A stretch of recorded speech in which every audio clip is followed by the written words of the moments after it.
And I think that's like a cheat code to life in general. Like you have to be comfortable with it. And again, failing doesn't have to be like the, oh my goodness, like I'm not equipped for this or I'm not prepared for this. It doesn't have to be that. I think as like young kids, that's kind of what we're taught, that, oh, if you fail something, like you're not good at it or you'll never be good at whatever it is. That's not true. Most of the most successful people I have around me fail very, like as soon as they can, so they can understand and keep moving. And like literally, if you like look at people that you aspire towards or you think are inspirational, a lot of those people fail all the time, learn what they need to learn, and then keep it pushing to go to wherever they're trying to go.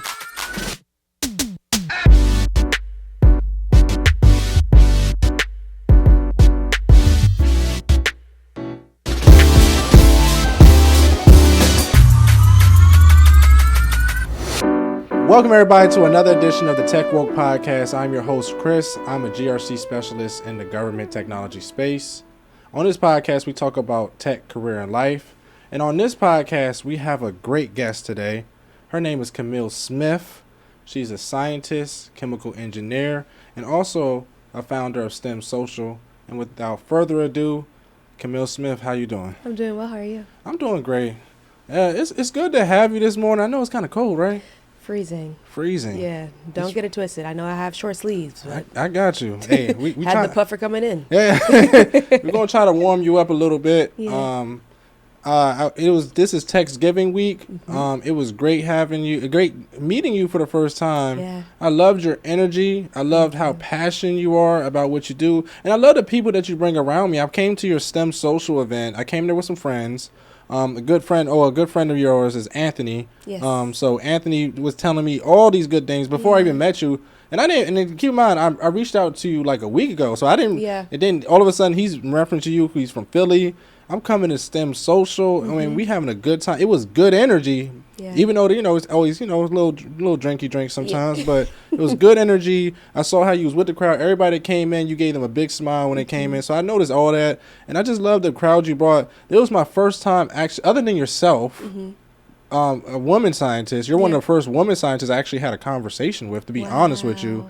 But I also met a first black scientist. Yeah. And it was so amazing to me because where I'm from the hood. I'm from the hood of Washington, D.C.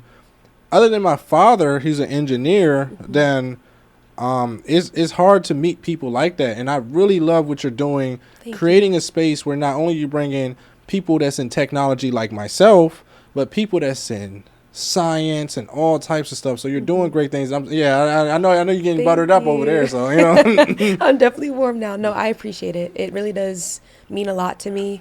I think those spaces are really important. So the fact that you were able to meet somebody, I'm going to be able to take that. And that's going to continue to fuel me to, curate the events. Yeah, keep growing it bigger and bigger.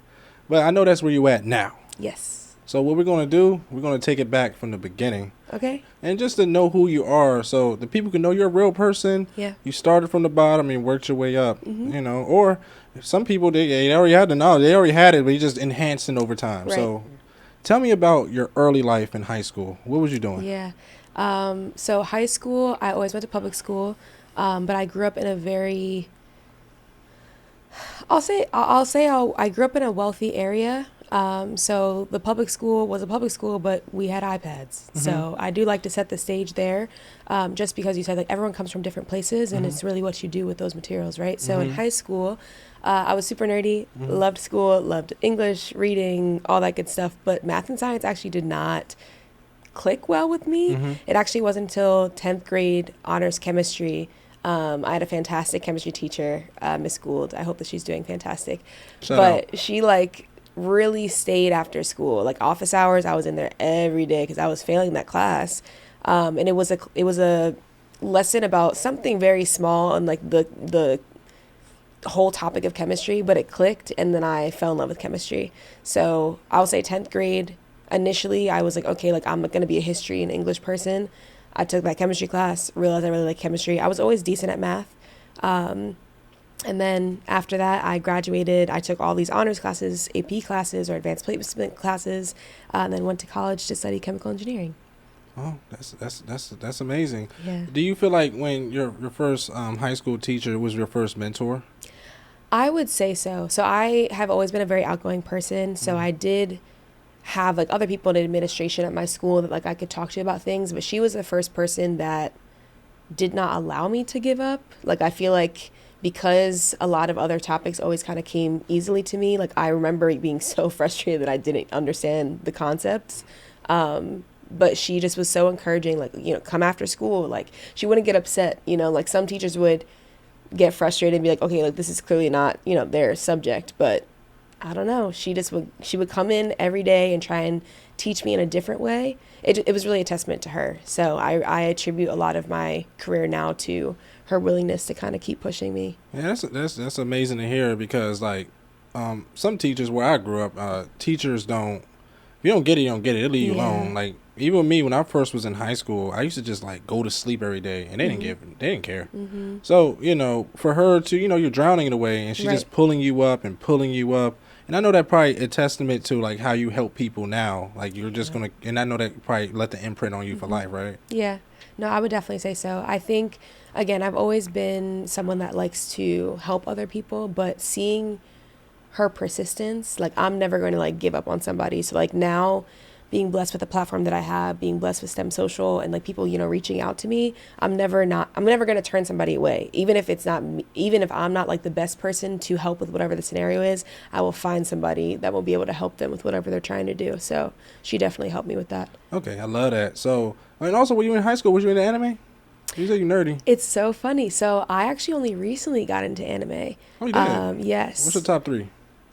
I'm not top 3 yet, but Jujutsu Kaisen, I love it. I love it. And they had like, I guess a movie, and I went to the movies to see it, and I was like, okay, like I can get behind this. So I'm trying to figure out what my next one's going to be. A lot of people have been telling me to watch Demon Slayer because that's, I guess, like a foundational anime to watch. But it's been cool. Do you like, what do you like, fighting? Do you like thinking?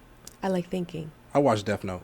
Okay. I watch Death Note, there's a couple other on, but Death Note will have you thinking. Okay. Like it's really like a mind game. Yeah. So okay, yeah, cool. Yeah. So you know, I'm excited. Again, one of my friends put me onto Jujutsu Kaisen, and I was like, no, like I'm obsessed with this. And I usually don't watch TV, so that's another like weird thing about me. Like I would in my free time, I just be thinking about stuff. Yeah.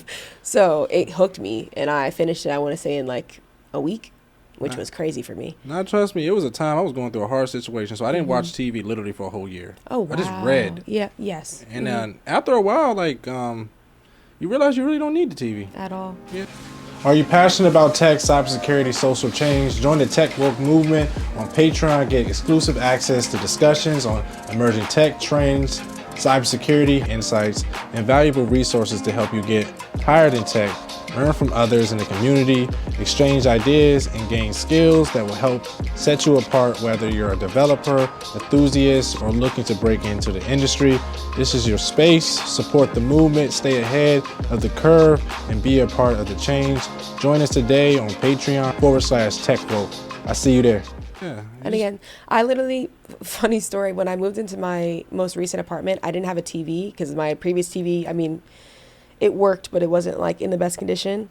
My friends pooled to get me a TV because they're like, all right, if we're going to come over here, like we need to have something to watch. I was fine. I was literally in my apartment for like 2 months, had no TV, was cool. And they're like, no, Camille, like we need to get you a Roku or something. Yeah, like the same so thing. now I have a TV. Same thing with me. Even like with what is it called? Even hotels, for example, like they 9 to 10 you're not watching the TV at a hotel. So what is the same concept? You get what I'm saying? Yeah, exactly. Yeah, no, I don't know. It just doesn't hold my attention for long enough. I got you. So like you graduated high school. Yes. You're at Villanova? Yes, I went to Villanova for undergrad. Okay, you did chemical engineering. How was that? It was a journey. Okay. It was a journey. That sounded a journey. Villanova is a top school in the country. Yes. Villanova is a very good school. It was tough for like other reasons. I think a lot of times when I say I'm a chemical engineer, they assume the hard part is the curriculum. And it is. Like chemical engineering is a very hard thing to major in. But it was like the discrimination. It was like the code switching constantly. I didn't have a single black professor in undergrad, which was like very hard. I'm the first engineer in my family. So there were just like a lot of things at play that made the experience a little bit harder. But, you know, very good education, met some of my favorite people. So So like going to a PWI, yeah, I went to a HBCU, so I never dealt with a lot of, because I hear that a lot. Like even you can have discrimination in school, and I've been to Villanova. There mainly no, it's a great school, but a lot of people know Villanova for basketball. Yes. So the athletes have a different perspective, and the people that actually black students that go to the school have a different perspective. So yes, it's very different. How did you deal with that? Seeking community. So in my class, I was one of 4 black students, one of 2 black women in the chemie department. And like, we was just thugging it out together. Like all the all-nighters, we were together. One of my close friends, Maya, who was in the major with me, she was actually a volleyball player, which was an added thing that she had to deal with. So like, if she was traveling on the road, we would make sure we had our notes. So if you had a study session, this is what we've covered already, like just making sure everybody was cool.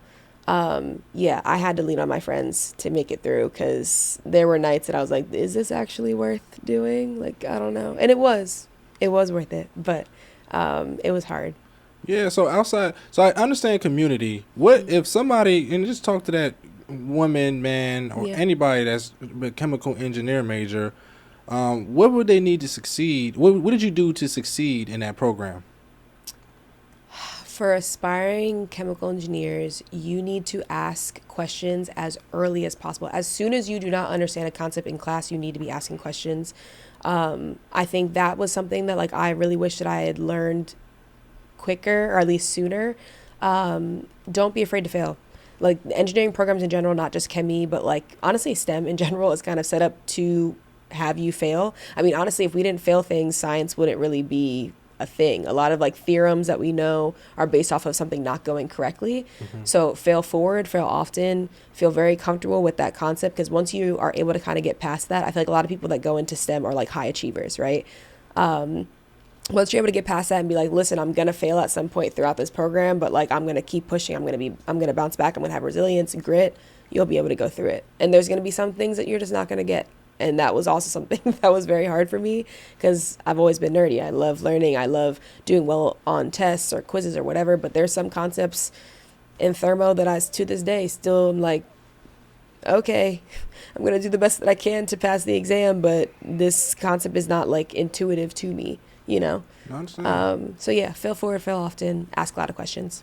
Yeah, because even in business, and you know that yourself, you fail a lot. It's not, people really think, say I go to STEM social, you're like, oh, it's popping.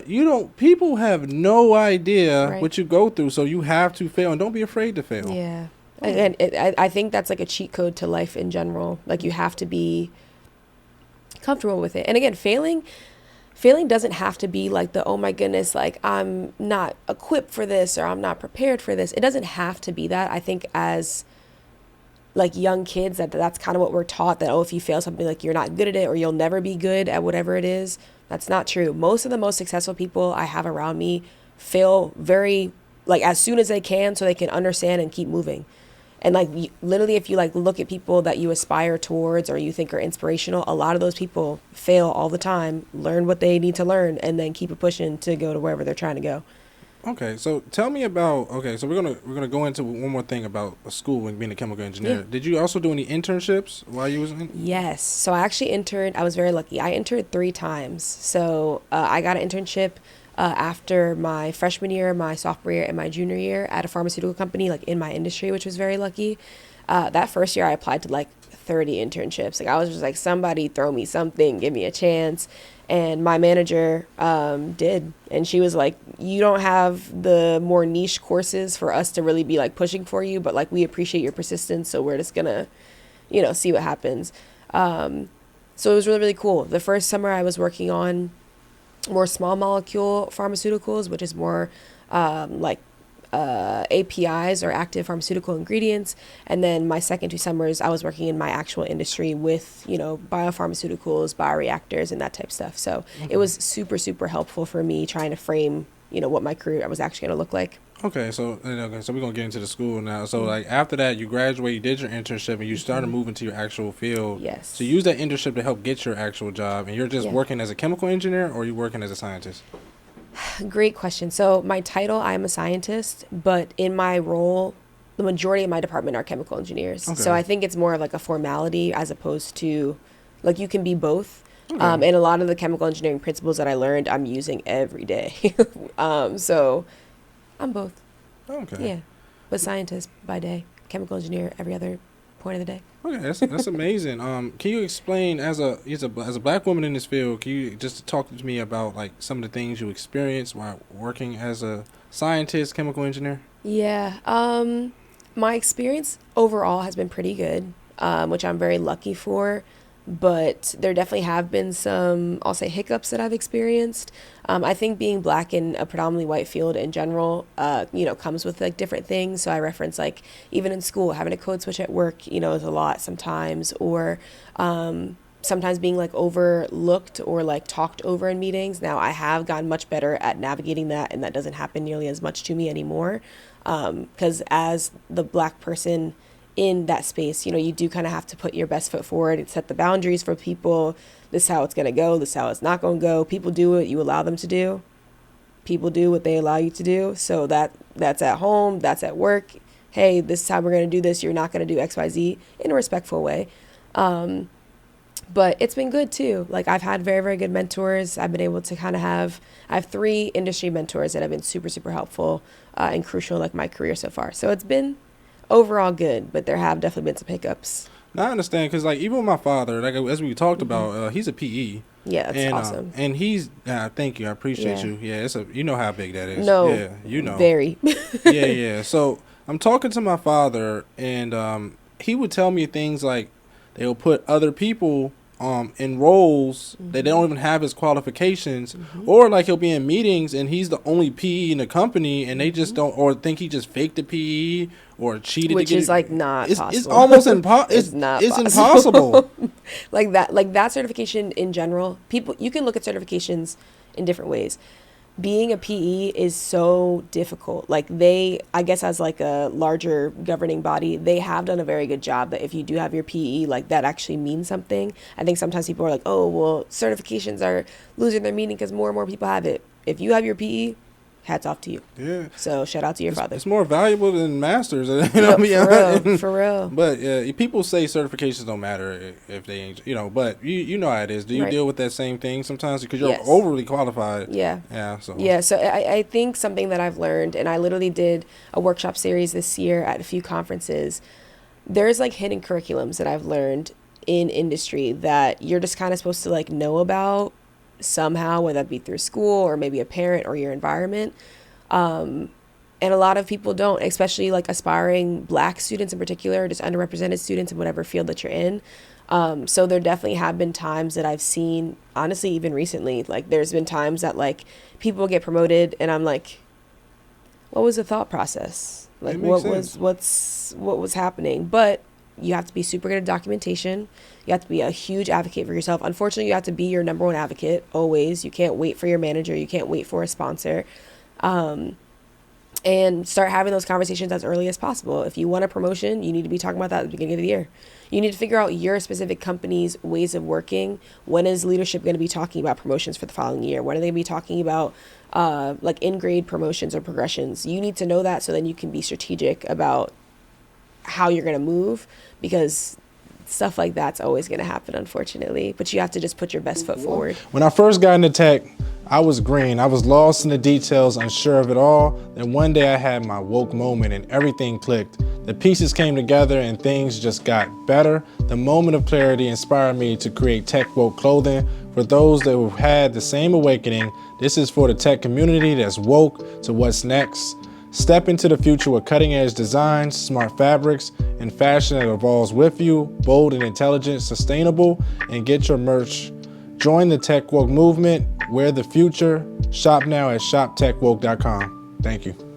I'd love to hear that. And also you talk about mentors, and I have so many. Go back to that. I'm sorry. So like I amen to that, but yeah, I deal with the same thing myself. I have many colleagues. They're doing all the work. They have this, their certification, and the person that's above them don't have the certification. But the minute they want to go get the position, oh, we can't give you no more money, and you got to do this, and you got to do that. But it is what it is. Everything you said was great. Documentation, because that's going to save you at the end of the day. As long as you got that email and save it, don't tell nobody. No. Just save it. Screenshot it, save it somewhere, have like a running list. I personally tend to, like when I meet with my manager, I have a 1-pager. So like it's nice because it is technically managing up, or people will say that. I have an agenda that I'm going to be talking about. These are the action items that I've completed since the last meeting. This is what we're going to do in the interim between the next meeting. If there's any like deadlines in the future, you know, this is what we can look forward to. And then you send it to them.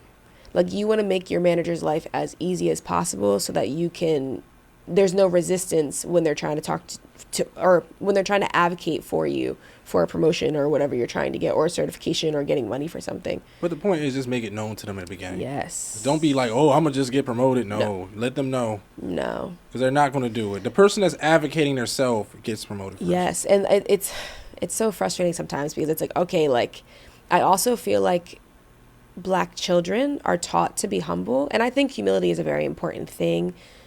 But that just doesn't get you anywhere in industry. It just doesn't. Like there's an art to be able to talk about your contributions. You don't have to be cocky about it necessarily, but like, you know, you're able to talk about your contributions so people know.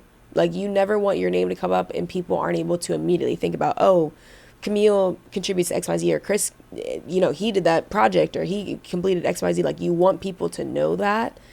So it's an art, and I'm still trying to master it, honestly. Yeah, because even me, I'm like, I wanted to be humble at first. Yes. And I'm like, I don't be humble no more. Because people on these means try to check my credentials. You know what? I'm going to tell you my credentials. You do not know nothing. I have 5 years of experience do this. I have done this amount of documentation, ATOs, whatever. Right. Listen, and then when I say that, okay. Okay, no, right. No, yeah, right. Yeah, you're right. You're no, right. And that's how it be. And that's I love to say with my chest. So you gotta be cocky a little bit. You gotta say with your chest. Just a little bit, just a little something. You know. Don't let people play with you, because again, I just feel like so many people hinder themselves because they're not willing to speak on what they've done. Like the thing is, it's those things that you just referenced. Those are things that you have done. That is literally a fact. So like, if you're able to shift your mindset to think, hey, like your previous accomplishments are accomplishments that you quite literally have. You talking about them is not negative. You're just recounting the truth or recounting the past. It just helps you kind of shift your mindset to be able to do it more. So hopefully you get the promotion. Yeah. Most promotion, definitely. the progression. Just don't let that Philly come out. No, right. And it's hard. It's hard. I ain't gonna let my DC come out either. It's hard. It almost slipped out one time, and I just tell all people that's watching, just walk away. Listen, just walk away. You know what I'm saying? Just walk away. It's hard sometimes because you'll be in these meetings and you're like, don't get it twisted. Don't get it twisted. I know that we're in the office right now, but outside is like right over there. Like it really doesn't have to be like that. Like, but I digress. Did you get your master's? No, I haven't. I'm actually considering. I don't know if I'm gonna do a Master's of Science or an MBA. Okay, one of the two. So I'm trying to decide what makes the most sense with, STEM social. I'm trying to see like, okay, next 5 years, which degree would be more beneficial to me. So we'll see. There's also like joint programs too, like a science businessy type of whatever. But yeah, we'll see. Probably in the next like 2 years, you'll see a LinkedIn post. Okay, I can't wait to see. I'm gonna hold you to it. We're gonna get to the end. I'm gonna ask you some stuff too about that. But So I know you're working as a chemical engineer, and have you ever have you ever had loneliness like working as this career? Yes, I would definitely say so. But something that I made clear to my manager when I first started was that outside of like my technical growth, one of my main goals was to be able to get more people that look like me into either my department or my company. So at this point, I've referred 6 people in the past 4 years. And they're in different parts of the company. One of my close friends actually is in my department. So that's been super fun, to have like someone that I can genuinely be myself with at work and also grow together in a technical sense too. But yeah, initially my first year and a half, I was like, where is everybody at? I can't talk. Even in my job, I was just like, I was by myself. I couldn't talk to nobody for years until I actually started getting people that looked like me onto my company, and then things felt better. It's literally so funny because one of my coworkers that actually trained me in lab, and I'm very close with her and I would like, talk like surface level things. And then again, like one of my best friends started working in my department. And I remember the day, because me and my best friend were like talking about something, kikiing. And then she was like, Camille, like I haven't heard you like laugh this much in the office. And I'm like, yeah, like this is my personality. Like I just don't be talking talking to y'all. Because it's a thing. They just don't understand certain jokes. Like, you be trying to, like, I think I made a Friday joke, and they was like, what is Friday? Like, what does that mean?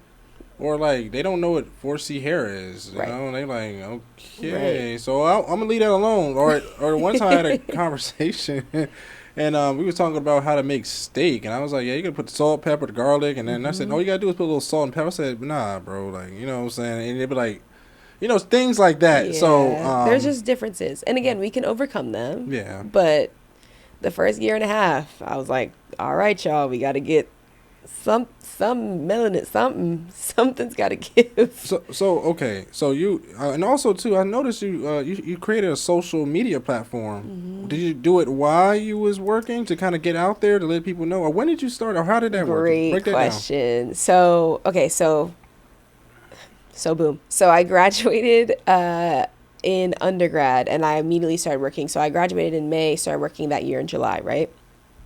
I mentioned I was one of 4 black students in my undergrad class, right?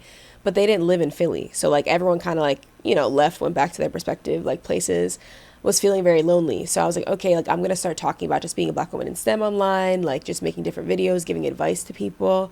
And that was on TikTok. So then my TikTok started to kind of grow. Cool. Wasn't really expecting that, but I was just like, all right, like, this is just going to be an outlet for me. And then I started creating content on Instagram, not the same content, but more like my life. So, like, I love traveling, or I change my hair a lot, or just things that were my identity outside of being in STEM. So it's been very cool to see my platforms grow simultaneously over the past 4 years. Mm-hmm. And then creating STEM Social was kind of like alongside it. STEM Social literally came from people consistently in my comments asking me to host events. And I was like, okay, like, the internet, they be lying. Like, people, like, they say anything on the internet. But they kept the same people, and I kept seeing the same handles or the same, like, usernames. And they're like, no, like, seriously, like, just plan an event, like, we'll show up. And I'm like, okay, plan a small event. So we're going to go back. I know we want to get into STEM Social, but we're going to go back a little bit. Okay. How did you first get in, and just break down how you first got in? Did you just start making videos? So I know you started making videos on TikTok and Instagram, mm-hmm. and it slowly started growing. Mm-hmm. What did it take for you to jump out there like that? Because, you know, it's hard making content, because people are like, oh, I don't know what to put. I don't know what to post. Yes. I think my best advice for people that are aspiring is make your content about your life, not your life about your content. I think sometimes when people think that they have to, like, literally make their life revolve around shooting or like content ideas, like so on and so forth. Like, I think the lifestyle pillar that people talk about, the lifestyle niche, is like very important because you have the most versatility. And also, if you're able to go to my page, like, you can see how my interests have changed over time. You can take people that are following you on a journey with you. Like, for me, my best example is, like, I was super just, like, not disciplined when it comes to, like, working out, like, maybe 2.5 years ago. And I was always so frustrated about it. I started doing a version of Pilates, and, like, literally recently, people, like, will DM me and be like, we literally saw you do this from your first class. And, like, I think I have, like, tomorrow I'm taking my 160th class.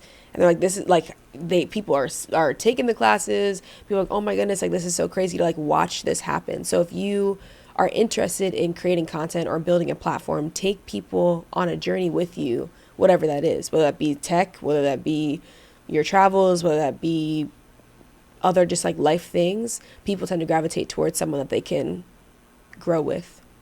Yeah, because, like, even with me, I'm doing my research for this podcast. Mm-hmm. I'm watching your content, and when I'm watching it, I feel like I'm there with you. Right. I'm like, we're going to California. Nope. No, we're going to DC. That makes me so happy. We're going to Pilates. No, right. You know, I'm sitting there. I'm in the class with you. I'm sitting there like, man, where we're going today? No, right. You know, it's weird. You know what I'm saying? Even though you're doing it, I'm like, that's how I felt watching your content. Because my biggest thing, you know, I'm into content, obviously. Yeah. But it's like, people want to create lifestyle content, but you still have to you have to find what audience you're trying to hit. And I know that are you hitting an audience when you're doing that? Yes, I think so. So majority of my following are Black people in STEM. And I've been very intentional about keeping it like that. Again, if other people outside of that demographic can benefit from my content, you know, by all means, like, you know, we're not telling people not to stay or, like, whatever, but the majority of my target audience are either aspiring or established Black STEM professionals, and they don't want their career to be their entire personality. And like that was something that you and I talked about. Like, I don't want the fact that I'm an engineer to be the only thing that people know about me. Like, I love traveling. Like, I consider myself genuinely a world traveler. Now that I've like gotten very disciplined when it comes to working out, like wellness is very important to me. So there's other things to my personality that I want to be able to come through my content. So like hearing that makes me super happy because I want my content to be like enjoyable, you know? Yeah, and I know. But can you describe the difference, like when you first started your content, right, versus you just posting anything versus actually tailoring it? Did it grow faster? Or has it always been on this growth journey, no matter what? Funnily enough, beginning of this year, I was around like, on Instagram at least, I was around like 8,500 followers. Great, by the way. Thank you. When I started posting videos about like again, being a Black STEM professional, early career, things like that, it skyrocketed. And it's literally been so cool, again, to watch. I feel like I'm doing it, but I'm also like watching it happen too. So like now we're sitting around like 32,000, which is like really, really cool. That's amazing. Thank you. I really appreciate it. So I do think once I started actually thinking about creating content still in like regards to my life or align with my life, but making content for a specific person in mind or my younger self, the videos started doing much better. And that's what I always tell people. Like, once you tailor it, and I just keep hearing it so many times, I want to do everything. No, once you tailor it, that's when it grows. Because you're telling a certain crowd. Yeah. Again, when I went to your STEM social event, there's a certain crowd there. Yes. People that got money, people that professional, people that just want to have a nice professional good time. Yes. So that's the crowd you're getting. Yes. If you attract a raunchy crowd, you're going to get a raunchy crowd. Right. So, you know, I love to hear that. And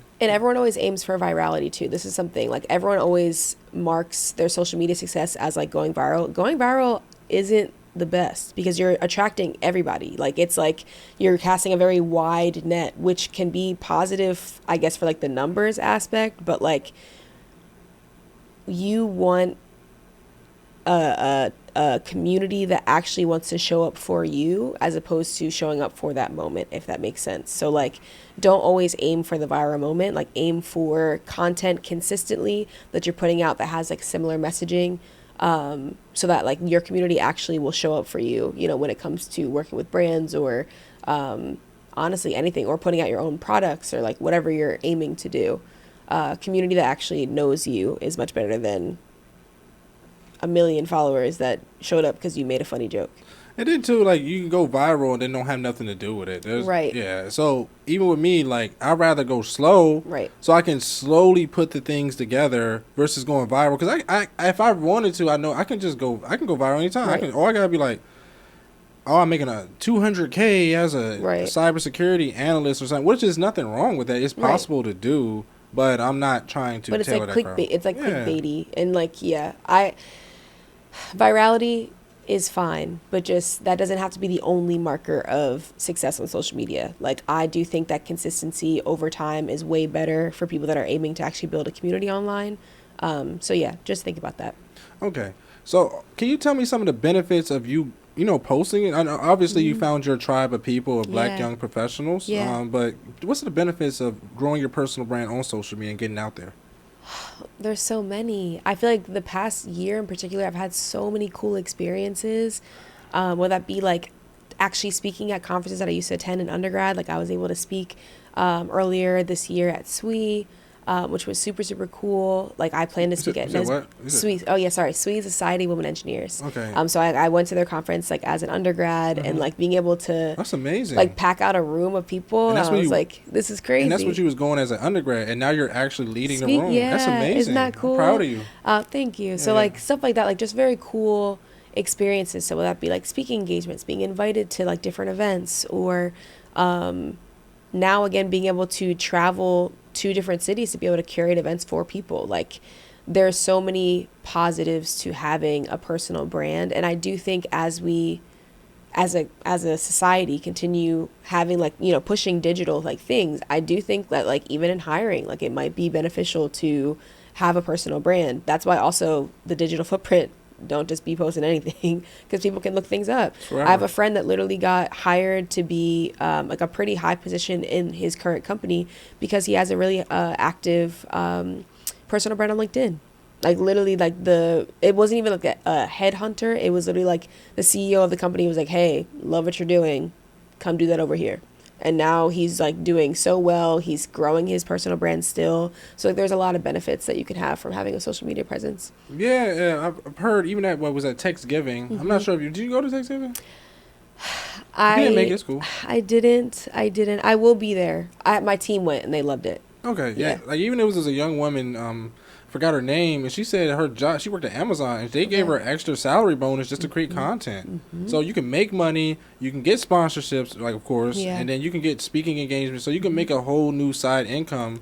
Outside your job, right? And I think that's gonna be something that people are going to be seeing more often, like next year and like the next like 5 years. I think a lot of companies are going to be hiring just specifically content creators to have on retainer to be creating content for the company. So I think that's also very cool because content creation is not going anywhere. It can morph and shift depending on what, people want, but I think that's going to be very, very normal moving forward. So that's great, and it's a good skill to learn. Everybody can't do it because like I said, once you figure out who you're trying to get, that's when it's going to grow. Or, some people just literally do it for the money, you can't grow. But when you have a true passion for something, it's always going to grow. Okay, so I know there's such good in social media, right? What are some of the cons? Because I know, even for me, I had an issue. I said my salary one time, and my job got back wind of it, and I almost got in some trouble. Good thing I deleted it before it got too far. Okay. But can you talk about some of the cons? Yes. So one of the cons, now again, I actually have made a video about this. I personally do not have my coworkers on social media. Like I take the additional step to block my coworkers. That's a personal thing, that's a personal thing. If y'all can be cool with your coworkers in that way, that's perfectly fine. But there was an instance that, somebody was like, oh, like, she's doing XYZ. There's no way that she can be performing well at work and doing all these other things on the weekends. Cause I was making videos regarding like my travels for STEM Social. And like it was an HR conversation and it was like this whole thing. So like there definitely are cons. The best way to combat it is really just to be upfront about like, hey, this is something that I do. It's not going to impact, what I'm doing here at work. Like, this is what I'm doing. Never say anything proprietary online. Please don't do that. But no, it's been hard at times. And it's also another con is like depending on if you're getting invited to things or like different like sponsorships or whatever, like you have to be cognizant of like conflicts of interest. You have to be cognizant of like timing of things. Like I've been invited on brand trips, but they're during the week. I'm in the lab. Like I can't money. You know what I'm saying? Like I have to prioritize because my 9 to 5 is funding my lifestyle. So that has been a con. I do think as I grow, hopefully it'll be more manageable. But yeah, there are a few downsides. Yeah, because I get that too. Because you can just it can be generally hate. People watching. Right. Oh, this person's doing all this. Why can't I do it? You know what? I'm gonna go call somebody. Right. Or it can be a general concern. Or how are they doing it at work? But they don't understand scheduling tools. Right. Or right. All you gotta do is just do your 9 to 5, then do your 6 to 9, and then still show up. They just think you can't do it, but you can. It is possible. Like I said, you can batch content, things like that, or hire an editor. Exactly, because I was going to say, even like my LinkedIn posts, like I literally sit down, I'll say the last week of whatever the month I'm creating for, and I'll make all my posts for that month. And again, it's funny because like you'll like be getting notifications like, did I post something on LinkedIn? I'm like, oh yeah, I actually had that scheduled for the past 3 weeks. So like, yes, I mean there are mechanisms to balance the two, and I think again I've been able to do so, but depending on who you have at work, they can put some obstacles in the way that make it a little bit difficult. Yeah, and definitely block your coworkers. I agree with you 100% because people are just nosy with quickness. Yeah, and they'll just be there's been times like they'll ask me about stuff. Oh, you did this, or they're watching to see if I'm going to say something wrong. No, so real. So literally there was this one time that my coworker was like, oh, like, how was your weekend? I was like, oh, like my weekend was cool. Like, again, I knew I flew somewhere for an event, like whatever. And they're like, oh, like, did you do anything fun? I'm like, yeah, like oh, well, how was the specific name of the location? I'm like, how do you know that? So you click. That threw me off. Yeah. Right. So you just kind of be your discernment. I think my discernment has had to grow a lot in the past like few years as my personal brand has grown as well, because people do be haters. They do be haters. And then people listening too. Like I had, some people do listen, and they might bring. You got to be very careful about what you're saying, because if you say something so many times, and they'll start asking you about stuff, which is not mine. Some people ask it just to ask, but some people are very malicious. You got people that's watching everything. I'm like, catch them this time. No, I didn't get them. Right. No, and it's real. So definitely be cognizant of that. But I don't think it's, at least for me, it's not too much of a con that I wouldn't want to continue to prioritize like my personal brand. Like I think that's going to end up carrying me to whatever my next pivot or my next career changes or whatever it is. So, but just be careful. Okay, and also too, with the game of social media, know. So sometimes you can have viral moments on social media, right? You can get like 1 million. For me, on YouTube, it's 12,000 to 20,000. Which is literally so many views. So congratulations. Thank you. But for Instagram and TikTok, it can be millions. How do you capitalize on viral moments? Yes. So for example, beginning of this year, I was at 8,500 followers. I had posted a video talking about something related to undergrad, right? And it ended up hitting 6.3 million views. That's amazing. Which is like crazy. I'd never experienced that level of views at all at any point, honestly, in like the 3 years at that point that I was making content. The best thing to do when you have a viral moment is ensure that you have the content locked and loaded. So when all those people are coming to your page, what are they going to be doing? They're going to come to your page and actually see if, hey, does this person consistently put out content like this? Because if you don't, they're just going to scroll, and then that'll be a key that they have that they're not going to remember, right? So, because again, like think about, you're scrolling on TikTok. Imagine how many people you be looking at on TikTok laughing about stuff, but you don't actually follow them. What makes you actually follow them is seeing, oh, they've been doing this for X amount of time. I'm going to get more of these types of videos in the future. I want to stick around for this. So the video went viral, or was going viral. I could see that there were so many different people coming to my page. Like I was looking at my analytics. I literally posted a video every single day for at least a month. I want to say like 34 days. Yeah. Every day I was posting a video. But again, like tailored videos. So like that was about like my experience as a Black woman in STEM in undergrad. So I was talking about being a Black woman in STEM in industry, different tips that I had, like things like that. So it was all kind of within the same theme. That one video, I want to say, I could honestly look because I don't want to lie, but I want to say around like 10,000 followers from that one video, because you can see in your analytics, if you have a creator account for Instagram, how many people press follow from that one video. They tell you. And then I just kept growing, which has been like super, super nice. So viral moments, again, don't aim for them, but when they happen, you have to be ready. You have to be ready. You have to be ready, yeah. And I agree. You got to either have something in place, money, so you can monetize a book, a course, a community. Something.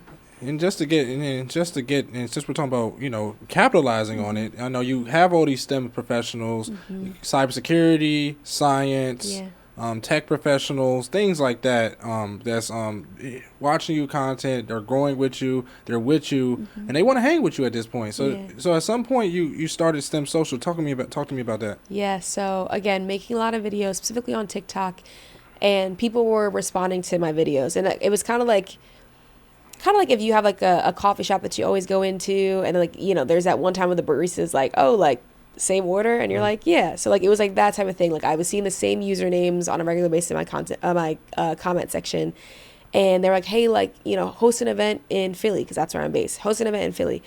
I'm like, like people on the internet be saying anything, so like I don't really know. They kept being consistent. They were persistent about it, which I really, really appreciate. So I was like, all right, I'll do something small. I'll do something small. We'll do like 10 people. We'll go. I think we went mini golfing. We'll go mini golfing. People came. People enjoyed it, which was super, super cool. And then I made a video about, recapping that event. Then people and others, oh, well, you travel so much, like when you're in Chicago or when you're in whatever, like host another one. I'm like, dang, okay, like, this is fine. So then STEM Social actually incorporated June of 2023. And now we travel around. We're in 16 different cities around the United States. We're going international next year, which I'm really excited about. International? Yeah. Is it exclusive? Yeah. I don't think you said this online. I know. I haven't said it yet. I got some exclusive content y'all right here. Y'all know first. Yeah, we're gonna go to London and, Lord willing, Toronto as well. So very, very excited about it. And it's been cool because it literally started from people bullying me in my comment section, like, we want community, or I'm the one, and I'm only one or two people in my department or in my program, like, I need community too. I'm like, okay, well, we can be in community together. We tight knit. No, right. Yeah, because there's so many communities now, but yours is a little bit different because it's just, it's not just one set. It's like 3 different sets of different people, nurses, I met pharmacists. Yes. All types of people in this group. Because we share a similar experience. We all at one point have experienced being the one Black person in that classroom, or, your team, or whatever it is. We've all experienced taking like those difficult science classes. Again, as you grow up, they'll differentiate, but like those core general eds, like we all had to deal with it. So I just think it's important, and I think also it helps our community be more versatile, because there's a lot of transferable skills amongst different, professions within STEM. So like meeting pharmacists, meeting nurses, meeting cybersecurity professionals, meeting chemical engineers or scientists. Like, I think it's very important for us to all kind of be in community together, if not for our own professional development, for friends that's interested eventually in cybersecurity or like whatever the case may be. So yeah, it's really cool. We prioritize intimacy. So you are going to come to an event and you actually going to leave and you going to know some people in there. And that makes me happy. And they do, like, even when I was there, I got a couple LinkedIn's. Actually, there was a couple people. There was one lady I remember specifically. She flew in from St. Louis, and I was like, oh, cool. She's like, yeah, I just flew in for this event. And I was like, so you just flew here by yourself? And so, yeah, she said, I'm out here dolo. That's exactly what she said. I'm out here dolo. She's from St. Louis. I'm not gonna cry. And I was like, so you just flew out here? And it just didn't make sense to me. Like, but no, and that has happened to us before. But that's the impact that you're having. That makes me so happy. And my thing is, like, we want to continue expanding. Like, we want to be able to come to St. Louis. We want to be able to come to cities or towns or wherever that, like, aren't prioritized when it comes to, like, event curation. Stuff like that always warms my heart. Thank you for telling me that. Yeah. So you're doing your thing. So, like, what was your first event? And then did you plan it yourself? Yeah, first event. Well, so STEM Social does mixers, which a lot of people know because, again, that's everybody included. But then we also have specific Black women in STEM meetups. So my first one was just meetups. It was very much how much does it actually cost to do a certain activity or, like, go to a certain place, calculate that, divided by how many people I wanted to be there, and that was the ticket price. Like, we weren't really prioritizing profit. I was just more trying my best to, again, create spaces for people to meet. Once mixers came about, because one of my team members actually reached out to me on TikTok and was like, hey, love what you're doing for Black women, but Black men want to come. Like, when are you going to do a mixer? And I was like, no. And then he, again, persistent, was like, I'll help you plan it. I said, oh. So your original audience was just women? Yes. Initially, it was just Black women. And I will always have a soft spot for Black women, and we always will continue to curate for them. But mixers have been so beneficial. And I think just like the success stories or the positive stories that I've heard outcomes from mixers, like, we'll always be able to have, that type of event series too. But I started with just meetups, and they were activity based. So like mini golf, bowling. We did like a driving range, like, type thing, because I feel like you don't really see Black women playing golf, like, very often. So like activity type stuff. And then mixers were more rent a space, get sponsors involved, like, type stuff. And we're gonna get into that because I did have questions on that. So okay, so like you were planning your first event, you was doing it for women, you planned it all yourself, then you want to do for men. So usually you just meet up and everybody just pay their own, basically, like. Yeah. So so I would have the ticket price would literally be them. It's basically like you coordinating something for like a group of 10 people of your friends, and you're like, like, everybody send me $20 so that, like, I can put it on my. Smart. That's smart because you're going to send it anyway. So like basically that's what that's what the ticket was. I was like, okay, like, this is how much it costs so we can break even, so I'm not losing any money, but I'm still figuring out what the activity is. I'm facilitating the questions and, like, things like that. And then again, mixers were technically the same model, like figuring out how much the venue costs, how much the drinks would cost, if we were gonna have food. We're Black, so we always have to have food at the function. I don't like going to functions that don't have food. Awesome. So have food, how much is it going to cost, and then being able to figure out, okay, how many people do we want? what is a ticket price that makes sense? Do we want to add a little bit of a cushion in case we don't get the amount of people that we need? Stuff like that. So you just originally was bringing even, then you was trying to kind of more profit in the next time. So I noticed in 2023 you were actually, charging. Yeah. I think more of now, like you're doing a lot of free ones. I don't know. Like, is it like half and half, or how does that? It's, I'll say like 75% ticketed, 25% free. Now, again, I will always make something free. If a sponsor wants to pay for something, yes. Like, I always want our events to be accessible. So, like, for instance, the Techsgiving event, we had an event or activated for Techsgiving this year. We can make it free.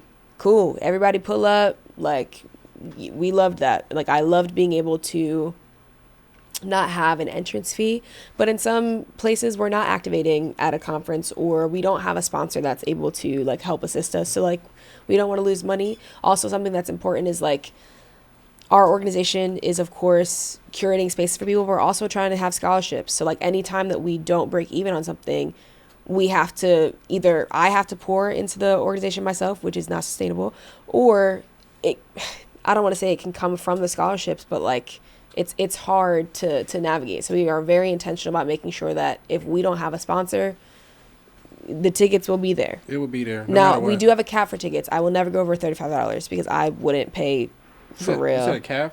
A cap for it. Okay, cap. So yeah, like if $35, that's a sweet spot for us, typically. Another exclusive thing that you'll hear about on socials as well is we're gonna actually be doing our first summit next year.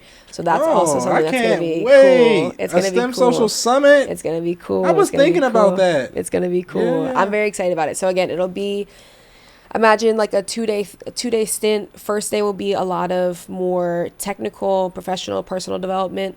I'm really, really adamant about the technical part because I feel like, again, I'm nerdy. I want to learn something. Teach me how to code. I want like a coding one-on-one shop. Like these are the things that you need to know about Python, or like if there can be a cybersecurity, like these are things that you need to know about cybersecurity if you're actually interested in this, like an actual class, if you will. And then also, of course, professional development, personal development, so on and so forth. Then the second day is going to be like, I'm also an orientation counselor by, that's my heart. So a lot of like actual games, getting to know everyone in, the summit. It's going to be really cool. I'm like very, very excited about it. Yeah, because like I noticed the one thing about like STEM or engineering or cybersecurity conferences, it's kind of more surface level. When I go to business events, like business summits, I learn so much. Right. Like the ticket is worth it. So it's like the learning part. Yeah, we're going to be learning. So the first day, come prepared, caffeinated if you drink coffee, tea, whatever, because you're actually going to be, I want everyone to take away something. And that kind of goes back to like the always wanting to help people. Like I want people to take away something that's actually be beneficial for them. Again, whether it's their personal life or their professional life. Like I want people to learn things. So that's been super important with like how we've been planning. So yeah, another exclusive tip. And I appreciate you. And back on to the sponsorships. Okay. So you have events, right? Yes. So like even if you wanted to get an entire event free, like say for example you wanted to get like a bar free, would you give them a presentation of like what do you show to them to get them to get you sponsorships or get a location for free? What do you show? Yeah, so you have to have a pitch deck. So you have to have a deck that you feel very good about. I think every organization needs to have, or every brand needs to have, maybe like a 10, honestly shorter than that, low key. I think ours is like 7-slide deck. Who we are, the tagline, what we're trying to accomplish, what the actual ask is, because I feel like a lot of people like won't be upfront about how much money they need. Like, we need 10 bands. Can you do it or can you not? And this is what you would get out of it. Then you of course can like negotiate, if the brand wants something additional, or they want to send a recruiter, or they want access to the registration data, whatever it is, you can talk about that. But everyone needs a branded pitch deck that you can either email, or if you actually want to do like an actual call and do like a presentation, and a quick presentation. People's attention spans are not long enough to be talking for like 30 minutes. It needs to be like a 5-minute, dang near have it rehearsrsed. This is what we're doing, and this is what, how you guys can actually help align with us, and this is what we can offer to you as well. So what specific demographics of this means the most though? That's a good question. Again, I think knowing your numbers. So again, we're Black, aspiring, and established STEM professionals. So knowing age ranges. So usually our community is like 18 to 35. Again, we have people that are 35 plus. really 21 to 35 because our events usually are at bars. So of course we have to be cognizant of that. We had one event, which was fine, that we were able to, do wristbands just to differentiate, because there were some like students that were from undergrad. They were seniors in college, but I was also young for my year. So I was like, I understand being 20 and everyone else is 21. We'll put a wristband. Don't make me regret it. Because I think I'll be watching you. Yeah, I saw that last time. I saw at your event. You was putting wristbands. Yeah, like people. I'll watch you. Like not too much. You better not. Because in DC they got them high fines. Listen. Yeah. But again, we haven't had any like negative experience with that. And everyone, I think because of the community that we have, everyone knows what we're there for. That's what I'm saying. Like your audience you built up, right. They're a good audience. They're nerdy type. Well, we're nerdy. Nerdy type that follow the rules. Yes. Have high salaries. Yes. And so they're not going to do no crazy stuff. Exactly. So, but back to pitching. Like you have to have a deck. And then again, be able to feel comfortable with your ask. Once I actually felt comfortable legitimately asking for a set amount of money. So again, I'm like, I need $10,000 and I'm going to give you the breakdown of how we're actually going to use it. We've been able to get way more funding than when I was like scared about like, oh, well, like, can you give me you need to have audacity.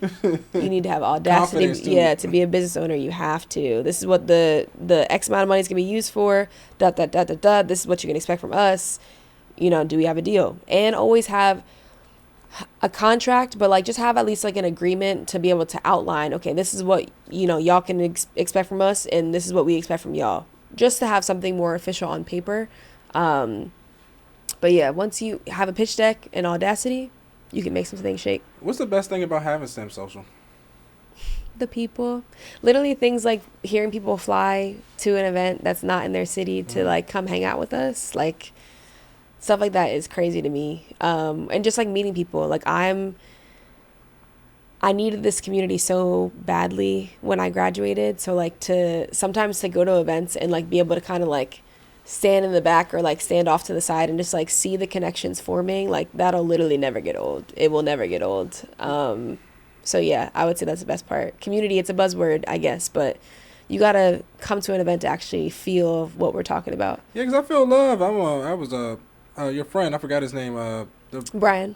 Even Brian, I'm sitting down tired because I've been up literally all day. Hey, you okay? Come with me. He talked, man. I'm like, I don't know you, but I feel like you're a brother to me. Yeah. You know what I'm saying? Like everybody, even the women, a lot of people like to date and stuff. So even the women, they're all coming. They, it's not even all about that time, but they just coming talking to you. They're not like, how usually when you talk to somebody, they just standoffish. They want to talk. Yeah. And something that I try to tell my team is like, a lot of people in STEM are introverted, and like that's just like something to know about the target demographic, and that's okay. So like I tell my team, like if you see somebody sitting by themselves, like I literally will walk up to people like, hey, like do you need help getting like getting help like do you need help getting like brought into a conversation, or like do you need water, do you need whatever, like what do you need, how can we be helpful? And for the introverted people, like I've gotten a lot of very good testimonies that like, yo, like I really just had to show up. I'm like, you guys already have the courage to pull up to the event, most likely by yourself. Like, let us do the work to make sure that you have a good experience and you walk away with, Even in conferences, I'd be like, they gotta create some type of introvert island so like they can go there. Because when I go to like Baltimore Young Professionals, everybody that's extroverted in there, all the extroverts, they literally just sitting there just looking at each other, like literally just sitting all there for hours. Yes, but introverts have so much to offer. They're smart. And I have a lot of my close friends are also introverts, so that's another thing for me. Like whenever I curate an event, I'm like, okay, like would my most introverted friend be able to thrive in this environment? If not, we need to change something. Like we want everyone to be able to succeed and thrive and be able to again leave with people that they actually be cool with. Literally recently I was scrolling on Instagram. We had an event in Boston earlier this year, and I sometimes will follow some of the people if they want to do like Instagram, LinkedIn, whatever. I'm chronically online. I was tapping through the girl's story, and I was like, I paused. I said, wait a second, y'all are in Cancun and you met at the event. So I DM'd, I'm nosy. I'm like, you didn't send an invite. Like there was no invite. She goes, oh my gosh, like we're literally best friends now. Like we're here for her mom's XYZ. Whoa, y'all have met the parents? Y'all are really cool. Like that's literally so cool to me. So like the community itself is very important, but I also remember that the one girl was super introverted. And I remember initially being like, hey, do you need help? Like, come on.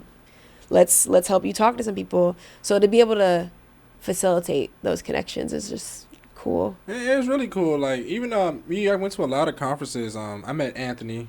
So I met Anthony at Diversitech, and some of these times you build some of these. Anthony is such a cool person. This dude is like, he's a man of God too. Yeah. And then it's just something different about him. Even though I damn near, I don't know, too long, but we're damn near brothers. You know, just him talking about Christ, and we talk and give each other advice. Like, that's my boy. Yeah. You know what I'm saying? It's legit. If I go to Philly, I'm pulling up on him. No, please do. And let me know. Okay, let you know. I got you too. I'm gonna let you know too. Like, and then also, what are the cons of like doing this? Because I know you're out there, and if something goes wrong, I know you have to deal with it. But what are some of the cons of this business? That would be, I would say that's the main con. So right now, how we're operating, because we're still very young. You're doing great, by the way. Thank you. We're not in a place to be able to actually pay people. So we have a team of 20 of us total. Well, they dedicated. I know. Man, so like, amazing. It's really nice because I want to make sure that I'm able to like show the love that I have for them for supporting me. But there are times that like, literally for Houston, like my ambassador that was supposed to be there, something came up. I wasn't planning on going to Houston.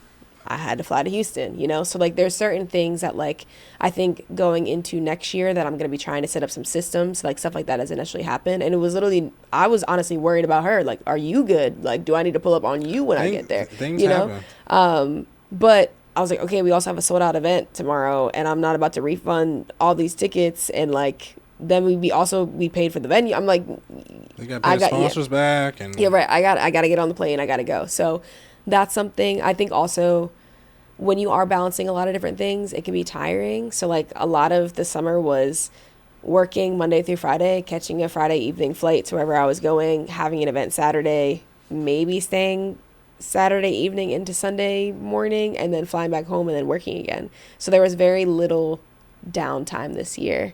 Even in DC, like our last time in DC, there was like a lot of people that came back that were from that event too. And they're like, oh, like you're actually staying? Like, cause usually I'd be in and out. Like, I'm like, all right, you know, the event's good. Y'all met some cool people. I'm headed back to Philly. So like they were super excited that I actually stayed in town, which was nice. So yeah, time management's a huge thing. You do have to be very cognizant, that you don't burn yourself out. Cause I also realized if I get burnt out, none of it can happen. It can't happen. You got to be the engine. No more. If you don't care, nobody cares. Right. So that's been, but again, even with that con, I'm just like, I'm willing to grind it out until I figure out something that's more sustainable. Yeah, because even like getting you on the podcast, that's the main thing. I know as an entrepreneur, things happen. Even me, sometimes guests don't show up. Sometimes I have to have someone ready. Yeah. And then too, like you're a busy person, so even getting you on, you know, you got to schedule ahead of time. Right. Even like when we first reached out, I had lost track because I'm dealing with so much. I just lost track. Right. So yeah, even with that. And thank you for following up. I love when people follow up with me. Like send me multiple emails, send me texts, like call me. I like the reminders. So when you followed up again, I was like, oh my gosh, this is gonna work. We're gonna make this work because I'm literally gonna be here. And I appreciate it. And now we're here.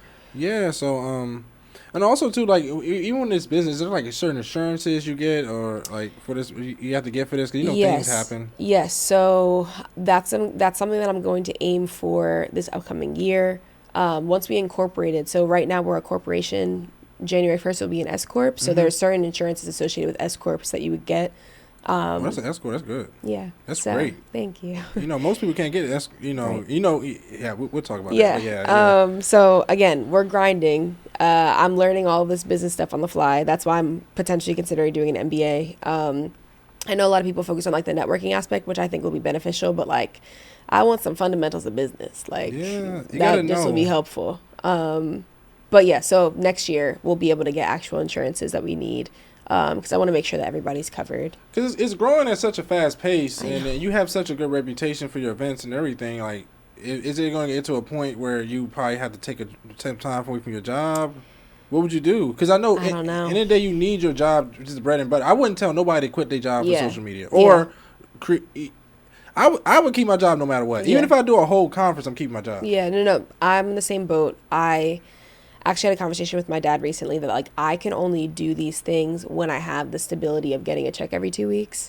I love the entrepreneurial space. I think it's really awesome. But like for me, like I just need that level of stability to like know I'm good. Like my savings account look good, the high yield savings account, everything is paid for. I do think that there can be things that I look towards. So whether that be like more of like a remote role or like at least like a hybrid role. Like I'm literally lab based. So like I like am on site. You have to be there. You know, like the instrument, I can't do the instruments at home, you know. So eventually maybe having more of like a hybrid role I think would be more beneficial. And then also like potentially growing my team like more. So like I'm in a weird spot because I want to always be able to attend, but at the same time I know that if I'm going to be growing it, like I can't attend everything. So that's like a mental battle that I'm trying to go through because it's almost like limiting.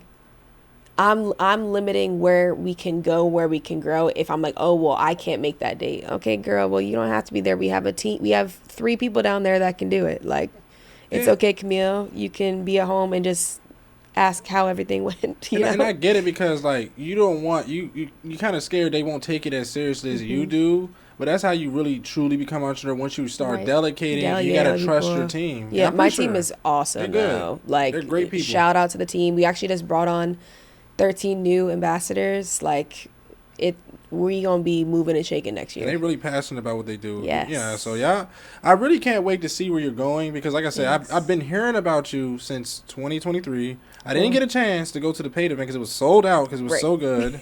But even and what you don't know is they was already telling me about you. They met you at Diversitech, so a lot of people have been telling me about you for a long time. I was like, let me just shoot my shot. So thank you for actually shooting. Okay. I appreciate that because it can be scary. Like social media can be scary sometimes. So I always admire the courage that it takes to just like kind of cold DM or cold email like, hey, I want to collaborate with you, or just I want to have a conversation. It takes courage regardless of if you're an outgoing person. So I really do commend you. I appreciate you. Thank you. So usually what I like to ask, and I call my community the woke community. So for the woke community, and I usually ask, what is your tech woke moment? Right. So since engineering, I'm just gonna say, what was your woke moment in your field when everything just started flowing and you was like, if you ever saw Lethal Shooter, you'd be like, I understand now. Right. Where was that moment you was like, I understand now? Right. I'd probably say about 2 years ago. And that was again kind of when STEM Social was just starting. I was getting in the flow at my job too. And I had this project that was like my first work package that like I was actually responsible for. So like usually like at any job, you'll have to support other projects, support other people, and then you'll eventually get that one project. And I literally remember being so nervous about it, and I was like, like I don't want to mess this up, like whatever, da da da.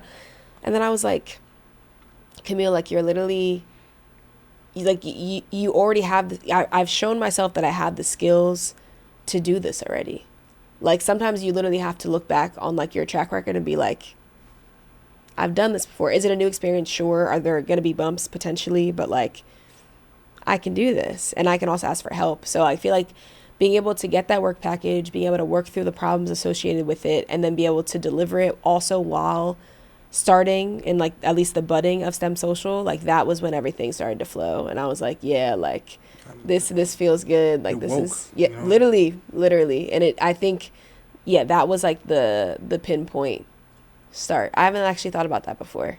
Because even I had a moment where I just was like, I'm enlightened. I was like, and then I was just flowing. I was talking to me. I was just there. Yeah. And I was just like, even when I didn't know something, I was still getting it into me. So you had that moment when you're woke. Yeah, no. That's the whole. That's a great question. That's the point of tech woke. Right. Period.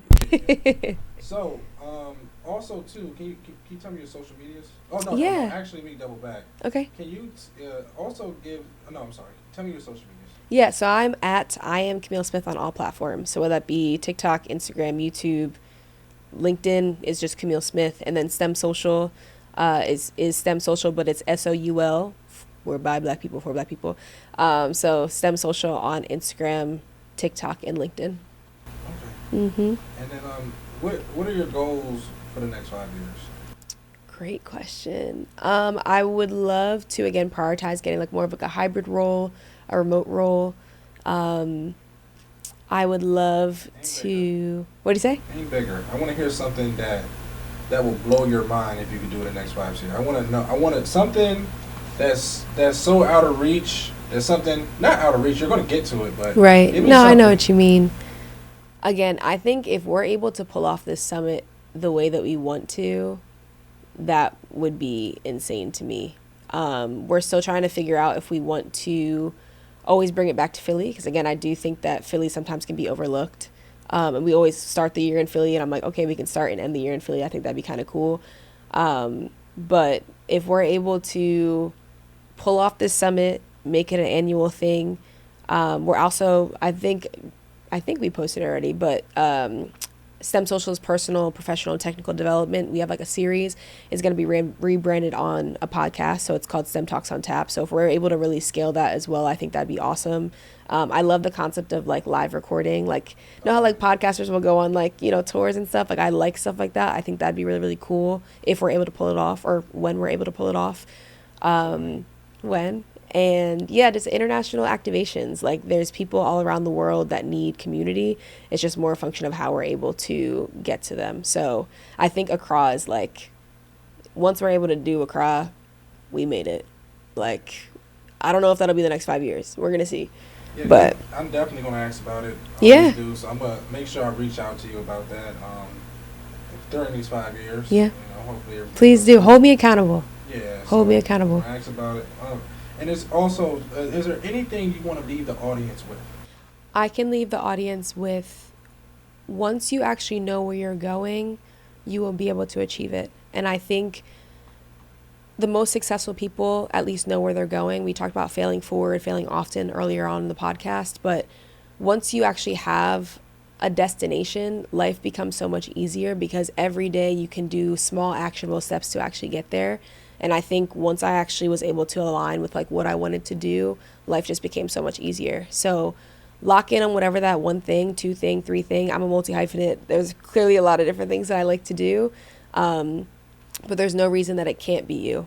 As opposed to, instead of asking like, oh, like, you know, oh, that's out of the question, like you can't do X, Y, Z. Like, why wouldn't it be you? Why would God not allow you to do like your gifts? So please continue to use the gifts that you have. Narrow in on whatever you want your destination to be and what that success looks like to you, and fail forward and fail often.